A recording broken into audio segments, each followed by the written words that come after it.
Treasury officials from 27 states have penned a scathing letter to the president over his new mortgage policy that forces homebuyers with good credit to pay higher fees in order to subsidize those who have lousy credit. The group says the, quote, unconscionable policy will, quote, take money away from the people who played by the rules and did things right.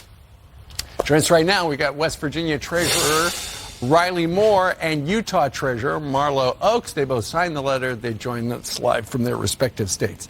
Riley, let's start with you. This is not fair, is it? No, absolutely not. And, you know, this is kind of typical of the liberal equity agenda where there's rules in place. And when they don't get the outcomes that they desire, well, let's change the rules, right? I mean, it doesn't make any sense. It's going to create perverse incentives in the marketplace. Right. And it's probably going to load up balance sheets with a lot of volatility. I mean, this is absolutely insane. Okay, so for folks at home to understand what's going on right now, given these fees, if you got good credit rating, how your fees are going to go up. Let's say you borrowed, you took out a mortgage, $350,000, you put 20% down. Borrowers with a higher credit score before May 1st were paying $1,750. And after May 1st, Marlo, it's $3,000.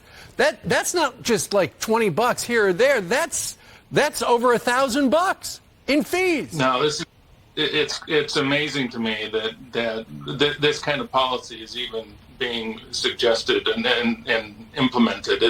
It really is counter to the American way of doing business. We teach people, you know, as part of our financial literacy efforts here in the state, to pay off your debts and increase your credit score, and you'll be in a position to borrow money. And now this flies in the face of that. It really distorts market, as Treasurer Moore said, and it's another example of what I call the invisible fist of the marketplace. Sure. Coming in and punishing people who are trying to do the right thing.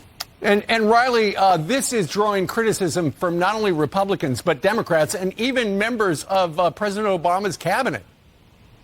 Well, of course it is. I mean, they lived through the mortgage crisis that we had under President Obama. I mean, this is back to the future, right?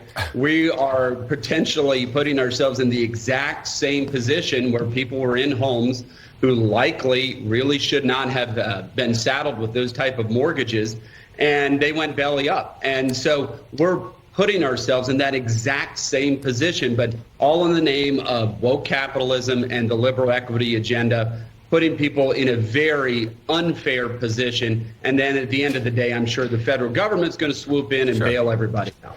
Well, you know, Marlo, this is ultimately redistribution of wealth again.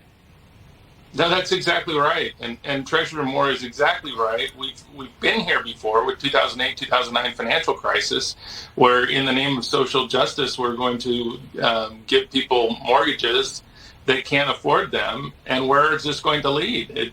This is not going to be a good outcome. And exactly as Treasurer Moore said, we're going to see the federal government come in with some kind of program to save us all from a bad policy that they implemented. This is crazy. It is crazy, and we're telling folks about it because it is now going on right now.